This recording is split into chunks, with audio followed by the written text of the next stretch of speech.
Well, hello everyone, and welcome to the Power Up by PNM podcast hour in partnership with the Hispano Chamber of Commerce, featuring some of our community's favorite leaders and small business owners. So plug in your favorite device, grab a sack lunch and your favorite beverage, and join us every Tuesday at noon to meet the movers and shakers in our community that are not letting anything hold them back.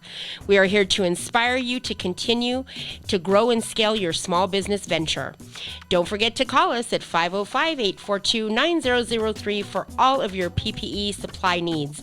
And for this podcast and any and all other information about the Hispano Chamber of Commerce, visit us at www.ahcnm.org/chamber chat. We'll give you another minute if you are joining us live.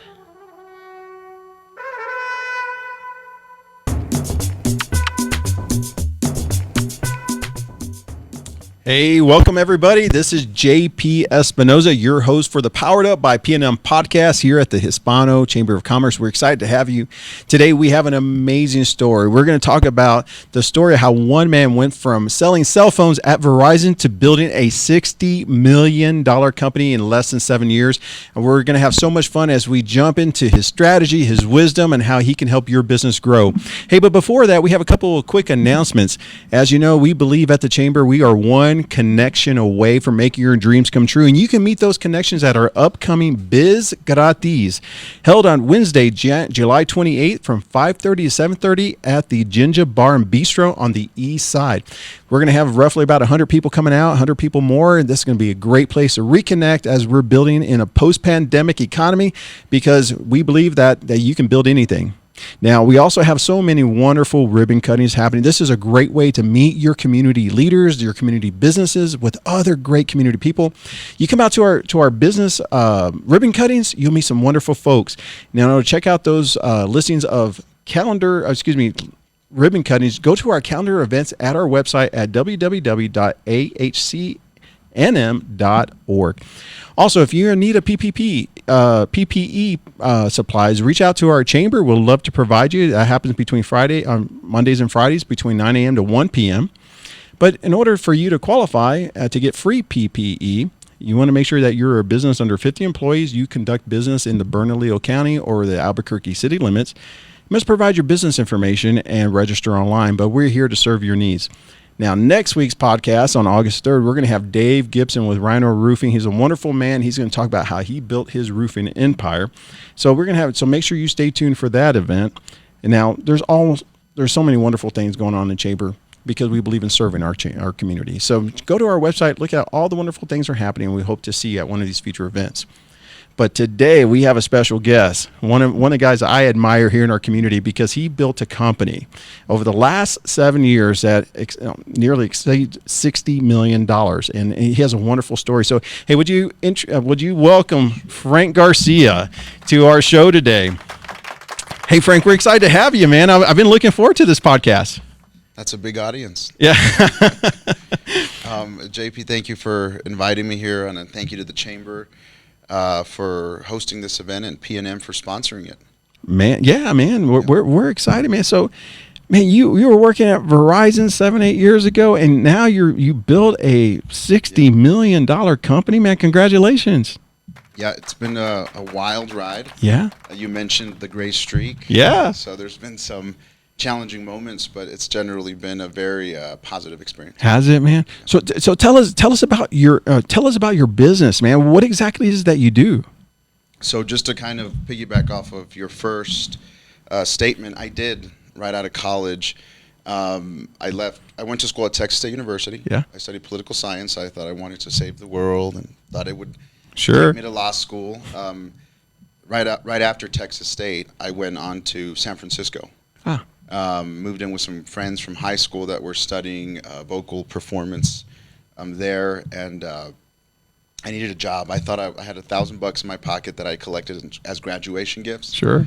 And I thought, well, I'm just going to go to San Francisco, and I'm going to hang out, enjoy the beautiful NorCal breeze, and wherever it takes me. Yeah. But I couldn't sit on the couch for more than 8 hours. And so the next day, true to millennial form, I went onto Craigslist and tried to find a job.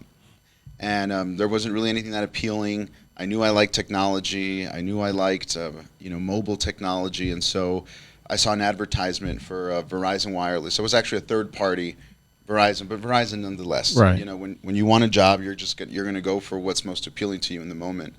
And I walked in, and that's actually kind of a cool story. Growing up Latino, there's a certain culture and how you should be always presentable to the outside world. That's right. My grandmother always, said you never go out without your hair combed and a nice shirt and that kind of thing. That's exactly right. The Bay Area is an interesting place. Yeah. And so I walk into this interview at San Mateo, and there's a long line, and part of the reason that I think I got the job was because I was well dressed. Tucked in shirt, a nice clean starched white shirt, slacks, and everybody else was wearing like a baseball cap, big tees, and so traditional values got me my first out of school job. Man, that's powerful. And I bet you those traditional values still carry true today. I'm sure there's a lot of success that you've enjoyed because of those traditional values. Always, and even. I remember in high school at one point, I always was taught to have great manners, not good manners, great manners. That's right. You open the door, you say please, thank you, good morning, very important. Everybody that works with us knows that I love saying good morning to everybody. Right. It's how we should all start our day. And I remember a substitute teacher said, you have some amazing manners. Never lose that. And it kind of that recognition kind of cemented that into my characteristics and my behavior, and so it kind of go back to the interview, well dressed, good manners, and so the traditional foundational values, and so I always advocate I'm young, so I turned 33, but to the younger folk that are aspiring to do great things with their own lives, have good manners, dress properly, dress for the occasion, and make a good first Come on, impression. man. That's good advice, man. It's true. It's true, though. Sometimes we just got to keep it simple, right? Absolutely. Just keep it simple. So, talk about Parakin, man. So you created, you took over this company, right? So I believe the story goes that one day your aunt called you, right? Yeah. So, my family had been involved in defense contracting for some time prior to my coming into it. I never knew what they did, nor did I care. I had I thought I was going to, like I said, study political science, go on to law school, and then wherever that took me. But then one day in the Bay Area, I get a call, and the message was, it's your turn. The family needs your help. We have other options, but you're the most viable option. Right. So I said, okay, well, I like being viable. And so, there were other dynamics. I always tell the joking story. My roommate and I both had girlfriends at the time, and they conspired against us, and we both we got broken up with around the same time frame, and it was timing. The universe always speaks. Yeah. And so that was my message to go home.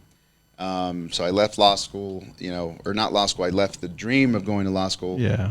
Went back home and then jumped into this little firm called Parakin. Come on. Parakin Enterprises. Parakin Enterprises. Yeah, it was that was 2013. Wow. Yeah, I graduated college in 2010, left San Francisco July 22nd, 2013. Man. And then I always tell the story everywhere I go that as a defense contractor, especially if you're a small business or a minority-owned business, there's an ecosystem there. Yeah. And that ecosystem is designed and developed to support emerging contractors, whatever it is you want to do, aerospace, construction, facility maintenance, engineering, environmental, but you got to first understand the basics of the industry. And so I threw myself into this ecosystem, and there's a lot of great organizations. I'm just going to name drop for a minute. Come on. There's PTAP, there's PTAC, there's obviously the Hispano Chamber, the El Paso Chamber was also a great advocate and supporter of ours. There's the Small Business Administration. There's the Emerging Leader programs. So it all just kind of, I put myself in the middle of that ecosystem, absorbed it all. About 4 to 5 months later, I said, I think I understand this stuff. Right. And I said, but if I'm going to do it, I have to be in the front lines. And so that's kind of how it happened. So I negotiated a purchase, a restructuring of the company with my former business partner, took the majority control, and And that's kind of where it started. So, but wait a second. How old are you at this point? Well, I'm 33 now, right? So I'm horrible with my So age. like 7 years ago, you're 8 years ago, 8 years right? ago. So you're like 25 years old, 25 years right? old, yeah. So I can imagine, I knew what I was doing when I was 25, right? And so, and I probably wasn't nearly as responsible as you are at 25 at this point, right? So here we are, where you're 25 years old. You get this phone call from your aunt saying, "Hey, we need you to come, run the family business." And at the time, how many employees did Parakin have at Well, it this was point? to start my own. To start your own. Yeah, it was to start my own. So Parakin at the time, it had been organized in 2010, the year I graduated college. Okay. I didn't even know it existed. Okay. Yeah. And when I got there, it was my then business partner and her husband, and they were just doing kind of residential construction. Sure. So one of the first things that I did, the way you figure something out is you break it down to its component parts and then you rebuild it, right? Right. So Right. I looked at every invoice that had ever been, produced. I looked at every check that had ever been written, every subcontract document, every contract. There wasn't a lot there at the time. Yeah. I think it only had about $200,000 in revenue, if Okay. that. But I took it apart, put it back together, and that's kind of where it started. Man, It come on. was- So you had no employees, No. just you and a dream, and $200,000 of revenue coming in. Yeah, no salary. either. No salary. So paid myself they paid me as a consultant at Right. the time. I wasn't in charge yet. I think it was like $1,500 a month. Wow. So yeah. I swallowed my pride. I moved back in with mom, cleaned up my debt situation, Yep. got my credit back on track. That took a few months of sacrifice. So Sure. no visiting with old friends, and that was it. Yeah, those old friends can cost you a lot of money on a wrong day. They can, yeah. Especially in El Paso, Texas. It's a fun place. Yeah, I've been there before. Hey, so today, right? So we got 7-8 years now. How many employees does Parakin have? So we currently have about 130. Wow. Give or take. Come on, man. And so they're all in the government. We use the term FT, which is a full-time equivalent. Right. So we have everybody's full-time, and we're kind of spread across. One of the things that we did really well is we leveraged small business administration program. Yeah. So we used a tool called the Mentor Protege Sure. program. But what it does is it forces both the mentor and the protege to impart technology transfer onto its protege, and the protege has to be open to advice, recommendations, criticism, and supporting their share of the work. But it worked, and so we had two very good mentors. My aunt was one of them. She still is to this day, and there's a time limit to the program, and so eventually they all atrophy. But they were very good. Great mentors. Great network of support, the ecosystem that was not involved in the business but was ancillary to our development. Sure.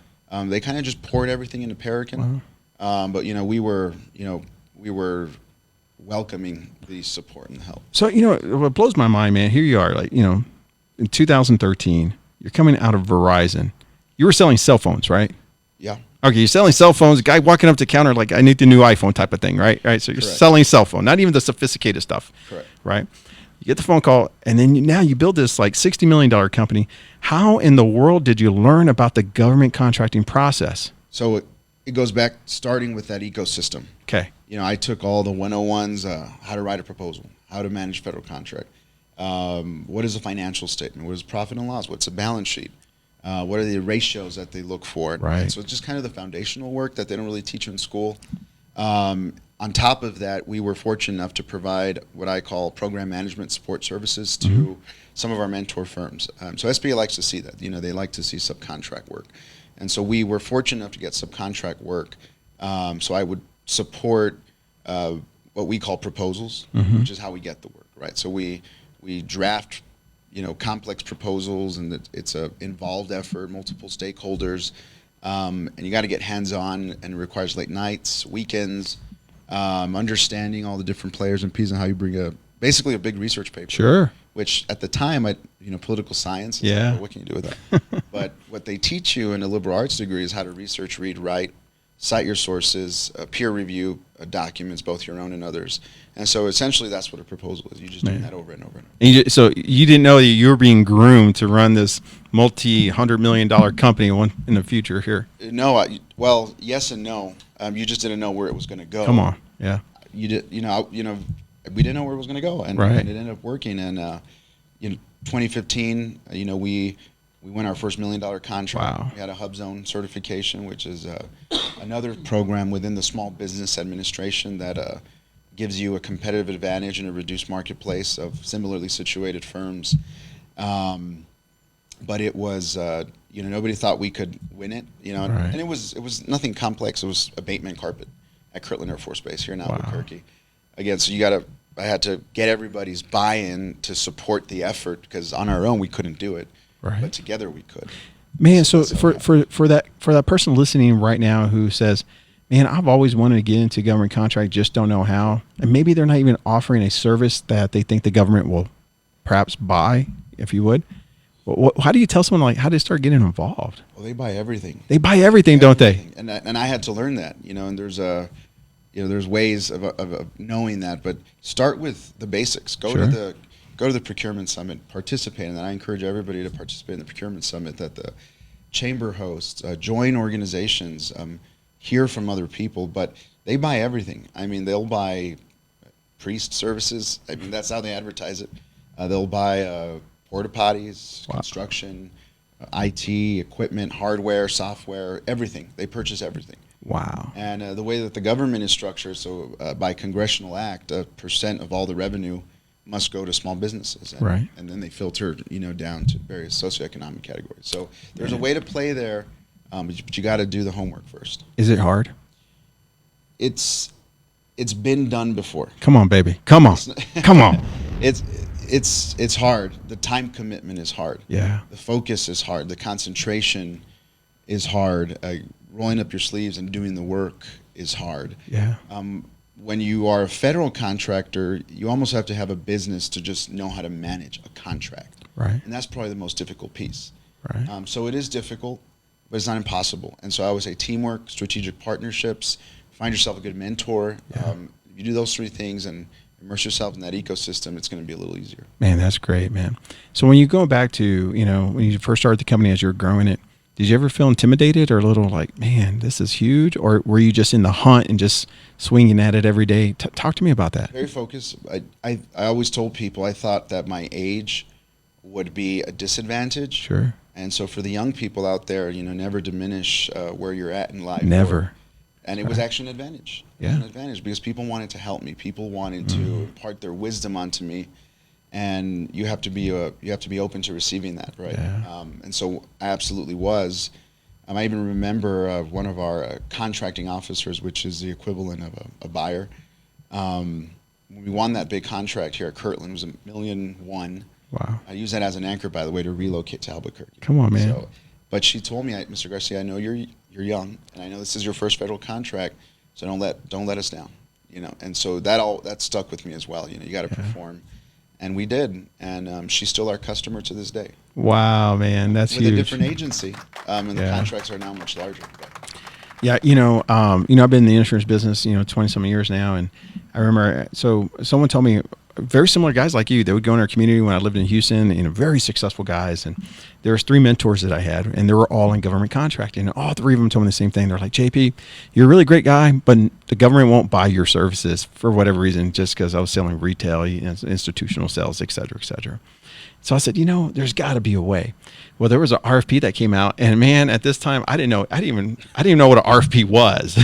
I was like, what? Request for proposal. Right. I was like, what is it? And so it's like this mini book that comes out. You got to fill it out. And they're all the same. They're all the same. And so I'm like, man, what do I do? So I begin to fill it out. Everyone says, man, you're spending a lot of time in this. You're never going to get this contract.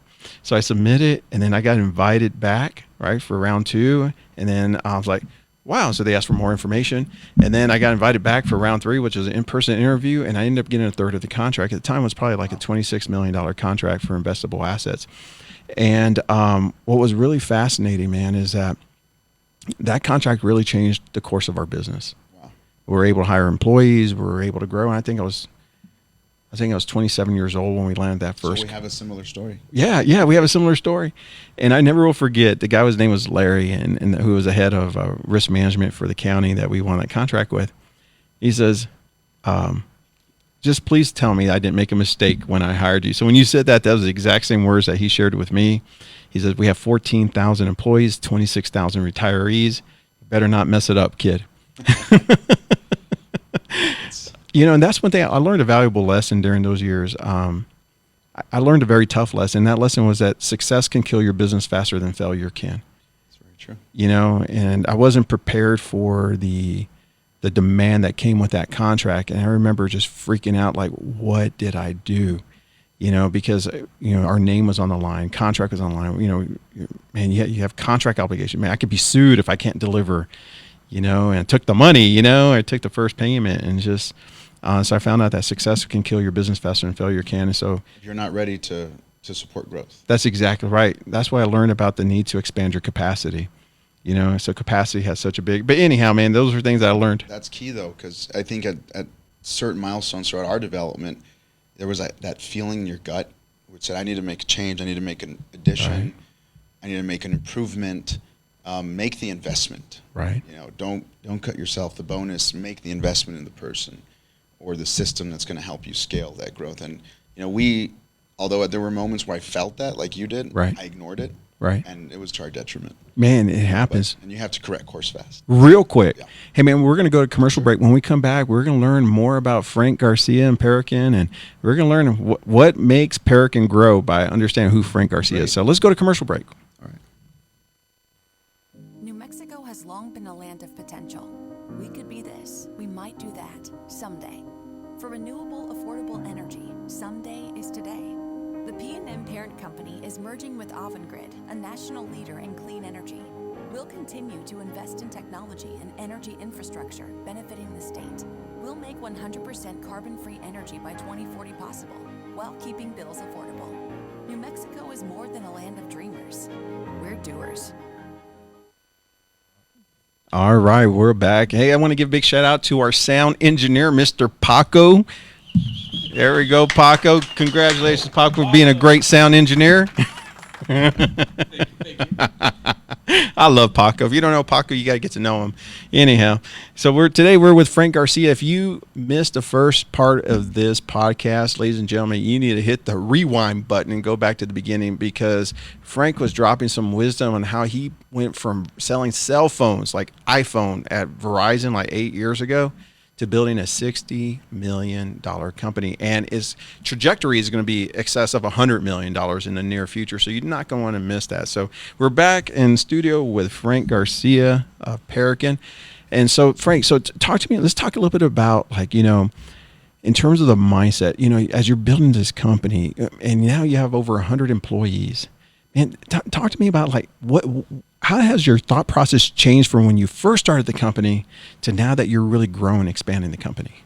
I don't hesitate to listen to that gut instinct anymore. Yeah. I don't hesitate to make the investment in the system, in the person, or in the partnerships. Mm-hmm. You just got to go with it. Yeah. So that hesitancy is now gone. It goes away.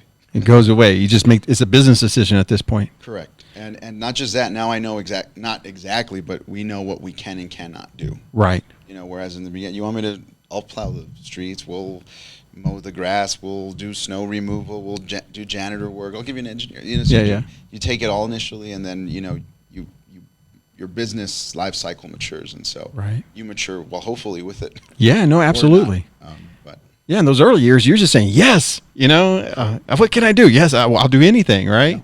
And that sometimes that ends up costing you, doesn't it? yes, it does. And so I think, you know, we went through some. You know, every business is going to have its own moment in time when you're going to be challenged. You're going to have to make the right decisions. But if you navigate it properly, you're going to come out stronger. So we had that moment in time.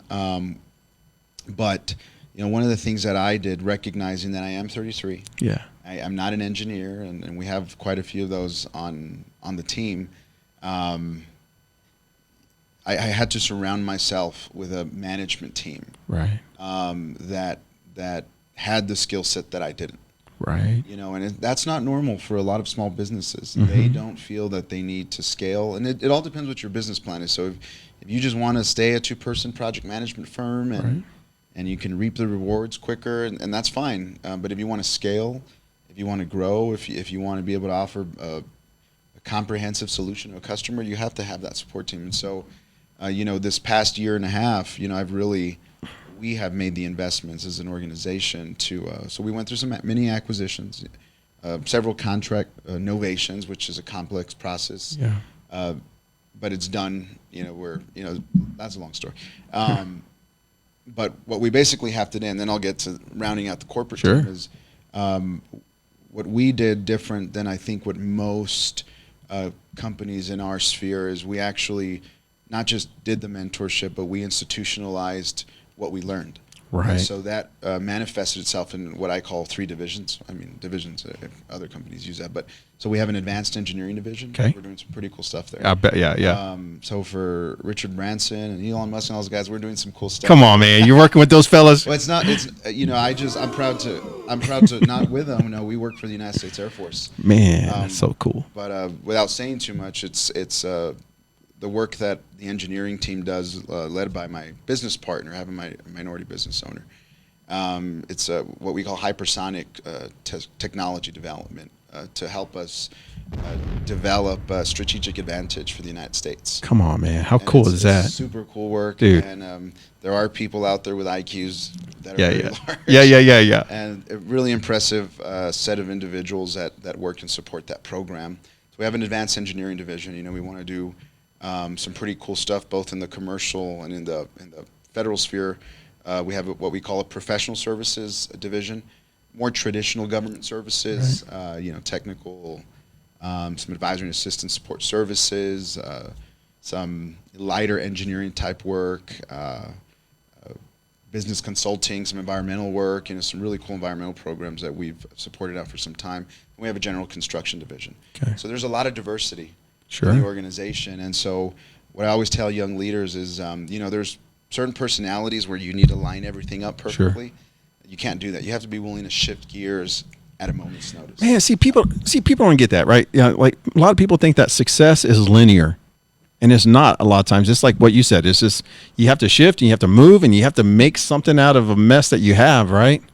Correct. Yeah. Most people don't get that. And they get all bummed out, right? Yep. I mean, for example, I'll name him, Wade. He calls me. He's in Hawaii doing secret government stuff and telling me, but I have to immediately lock in and listen to what he's saying to really understand it and how I can reiterate it back, throughout the company.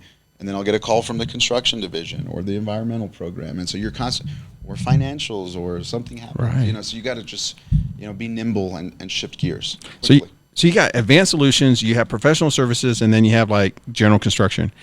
Correct. Right. So, all right. So I got a couple of questions here. Right. First question is, what did you get started with? Which one of those 3 or did you start with? It was construction. Construction got you into the game. Yes. Okay. Yes, construction got us into the game. I think that was part of the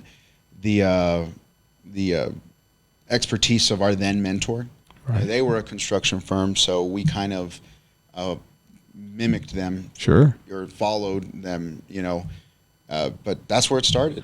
All right, so here's an interesting question, right? So you got Frank probably sitting out. You said you lived in with mom and dad at first. Moved in back with your parents, right? Well, they're divorced. Okay. So they've been, divorced for a long time. Don't worry, I don't remember any of it. Okay. So you moved in back, you said, with your mom, right? With my mom. So yeah, right after the San Francisco post-college excursion. And I can just imagine, like, little Frank, right? He said, moving to mom. I got this big dream. We're going to build a company. We're going to give it all we have and make the family proud, right?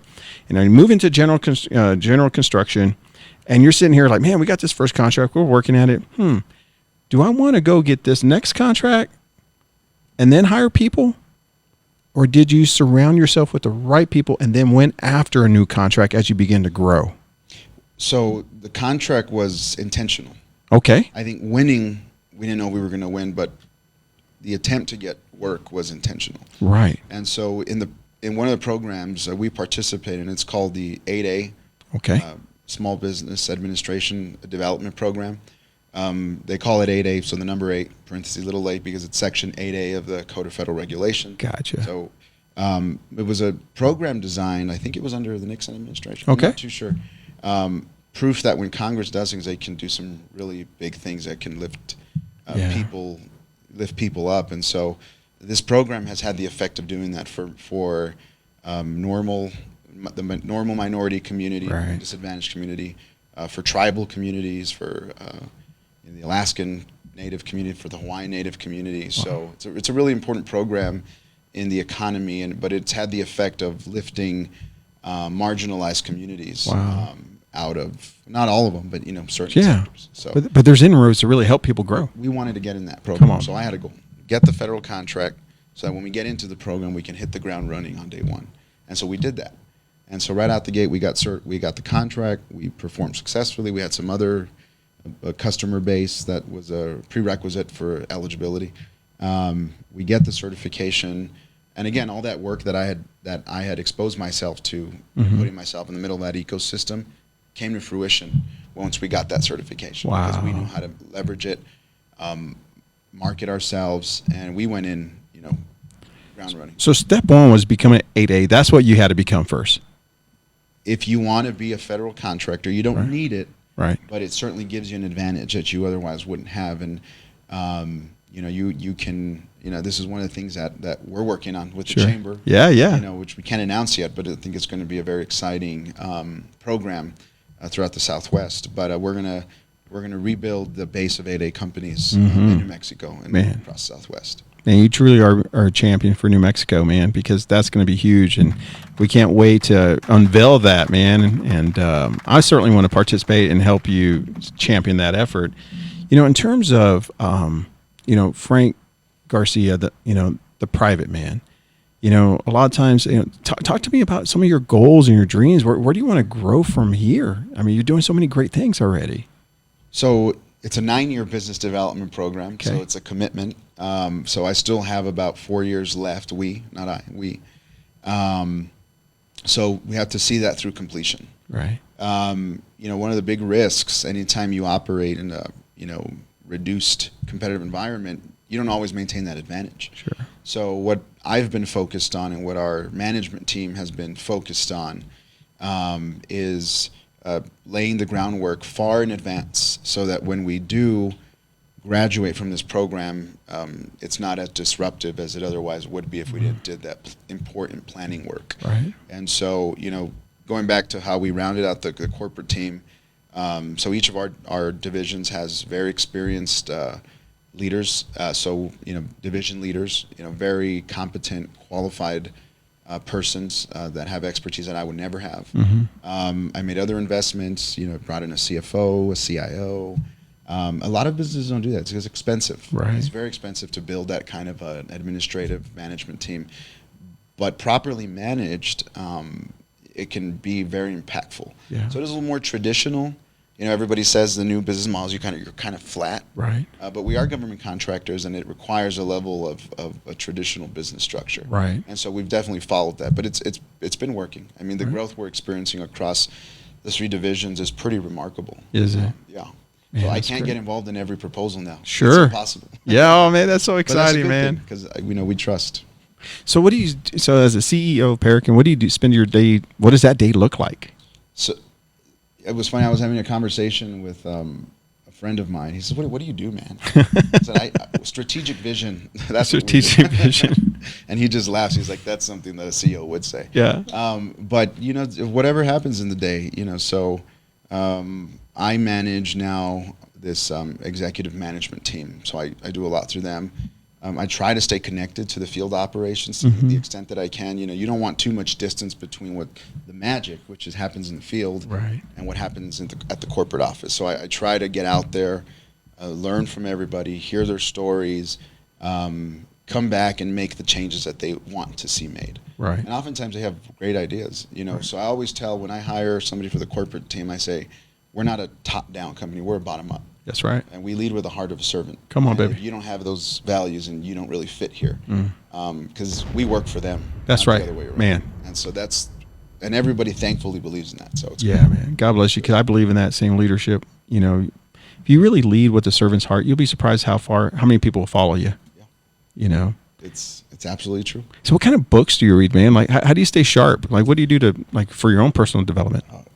So I think I got burned out when I took ancient and medieval political thought. 'Cause if you got to read Aristotle and St. Thomas Aquinas all day. It can tax you. But I like science fiction. Sure. So I try to maintain some levity. Exposing myself to that kind of fun stuff. I do. I still really enjoy politics, and not the opinion stuff. Sure. Political structures, governance.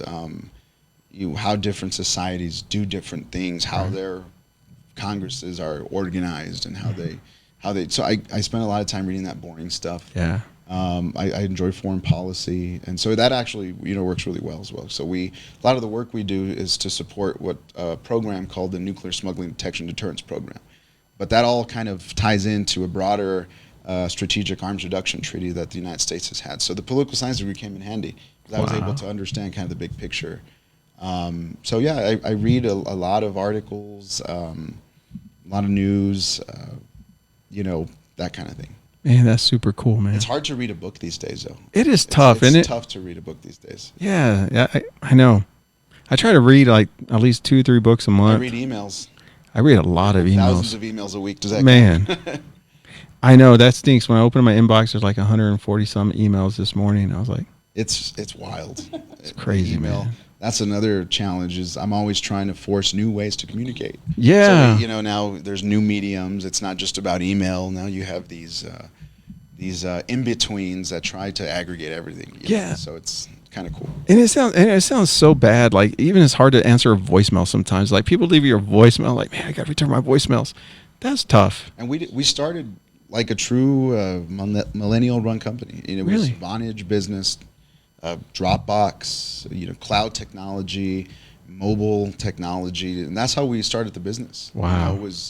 And so now we've just kind of done that on steroids. So like a big splash for me was there's no more office phones. We got rid of all our first we got rid of the old school stuff. Yeah. So then we went to VoIP, which is not too groundbreaking, but it's there. Not a lot. So a lot of businesses still use the wired in stuff. Sure. Which it's reliable, so we're not going to knock that technology. But we just did away with all of our desktop phones. Mm-hmm. So in our about us section of the website, we grow our business through an embrace of new and emerging technologies, and so we live by that. And so anytime there's an opportunity to modernize a business, to find new ways to do things that create efficiencies and reduce unnecessary work, we try to do that. So how about the learning? I mean, I can see that you adopted this technology, and how do you work with those folks, or do you work with those folks who are saying, man, I'm just not technical savvy. Like, I don't know too much about technical. It's more the aversion to change than a person's ability to use a new technology. Right. And this is software, so they're pretty intuitive these days. Sure. But it's more how how you get people motivated for the next improvement. Right. Because the change can be constant. Yeah. And so I told everybody 2021 is going to be the year of stability, and then we need to make this enhancement, this change, or whatnot. So, you're exactly right, because you got to figure out, you can only move as fast as your communication will allow you to move, right? And so how do you move? What type of communication strategy do you use you have your strategic vision and you set the course? How do you work with your managers and they push that out to the field, or do you send like corporate communications? How do you communicate with your employees? It's difficult because a lot of our team members work on site with the government folks. Mm-hmm. And so there's a big firewall there. Yeah. You can't access corporate email in a controlled environment like that. It has to be a little bit more traditional, but we pretty basic, through the divisional leads, nothing too fancy. Gotcha. And however we can get them, whether it's the new medium, we're using 8x8, which I'm really enjoying that software. Or it's text messages, or it's a Facebook message, or however we can reach people, to get our message out across the company. Hey man, so taking a look at the future, you look at government contracting and different opportunities. Where do you think government contracts is going in the future in terms of like what made, like, I know when people mentioned when Biden moved into office, like he's just pour a lot of money in infrastructure, or there's different opportunities. Where do you think it's going? So we started out, and I think it was during the Obama administration. So for all intent and purposes, our curve has been like this. Come on. Or like that. Yeah. Whichever way you want to look at it. So I haven't seen a massive interruption in our growth specifically. What has happened is, there's I think monopolies are kind of everywhere. Sure. And there is a monopolization of federal contracts, both, these programs that exist for tribal organizations, and it's a great thing for them in their communities, and I always say they should be kept, but we have to rebuild the program for normal minority-owned businesses. That's right. So that we can kind of break some of these monopolies. So that's one piece.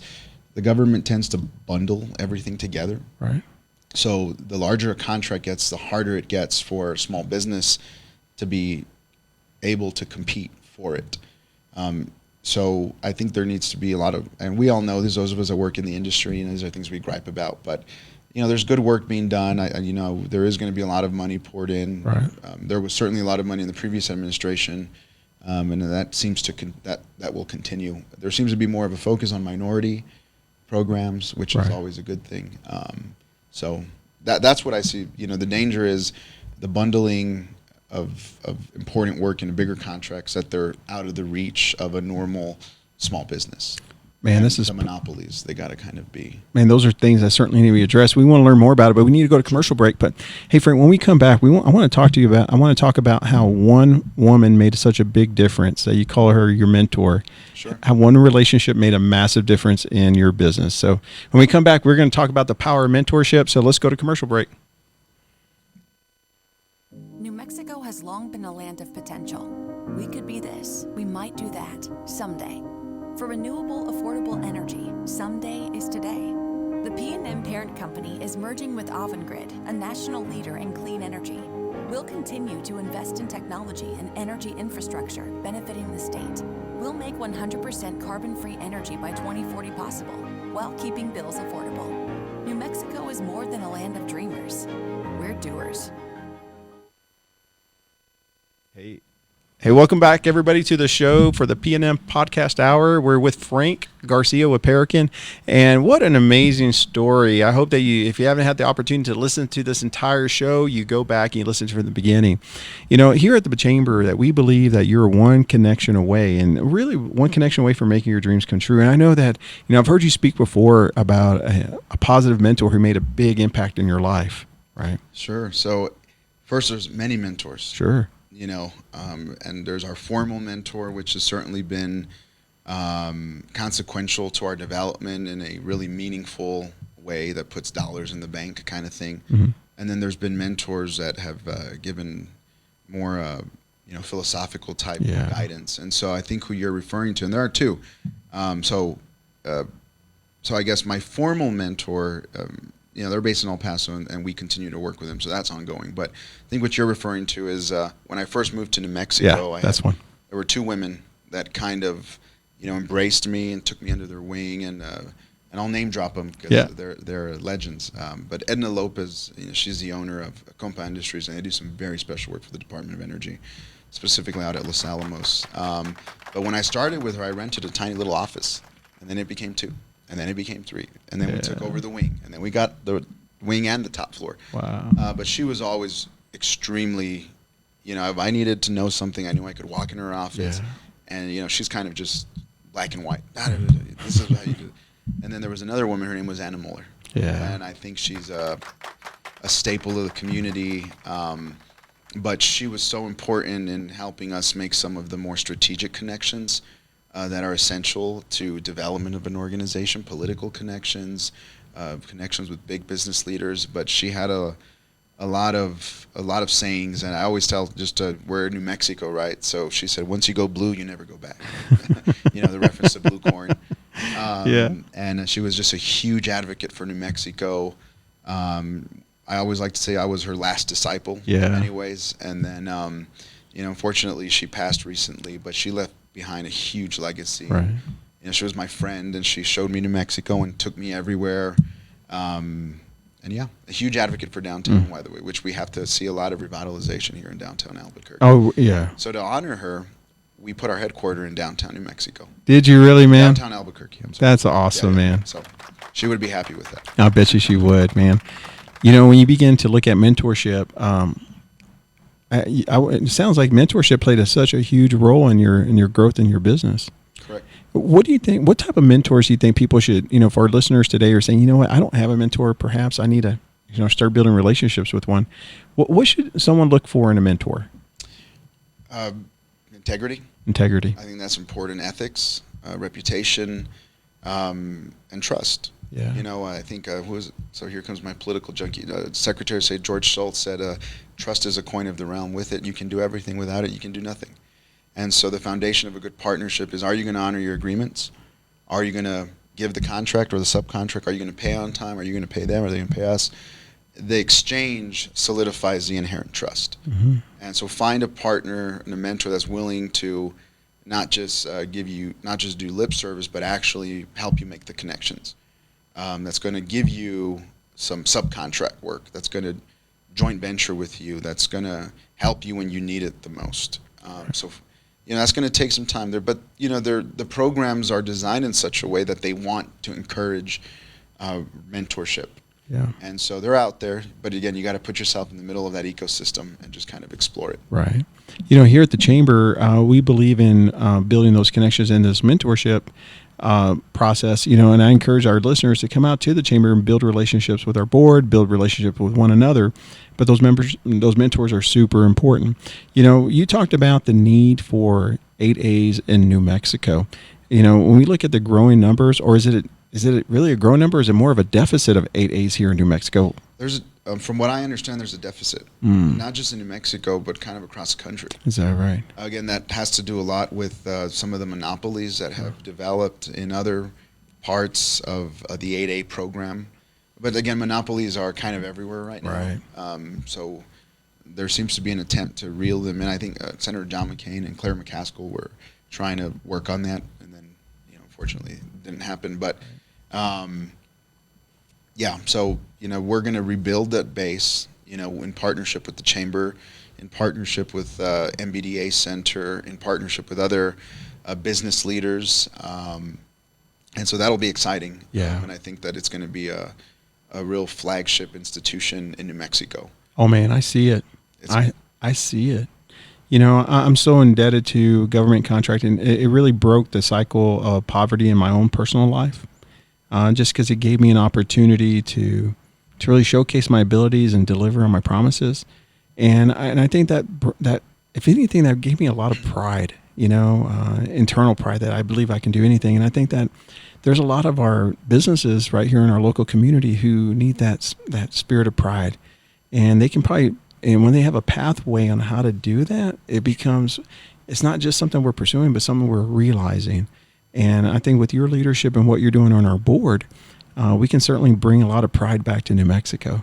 It's a beautiful, beautiful state, Yeah. and I rave about it everywhere I go, and it's my board of director hat. Yeah. And just important. The Chamber, I started out just a normal member. Yeah. But again, you can't just you can't just pay the fee. You got to do the work. Come on, man. Show up to the event. You got to You got to network. And who would have thought that in 2013 when we joined, or whenever it was, that I'd be on the board of directors. Right. It's cool. Yeah. It's been a cool, but again, and you guys are, just to kind of give kudos to what you've done on the board, and what the Chamber does, is those connections are really impressive. And there's another story there, but if we had more time, I'd tell it. But the connections we've made through this organization have really been pivotal to the next phase of development. Man, I tell you what, man, it really chaps my hide when people come back and say, I didn't get any value from the Chamber. It's like, man, I just paid my dues. I didn't get anything out of it. You pay for a gym membership, but you got to go to the gym. So, you're not going to get anything out of it if you don't go. And there's so much value that this membership can do, especially now the Chamber has really been aggressive and really growing our events, growing our programs so that we can serve the needs of our community.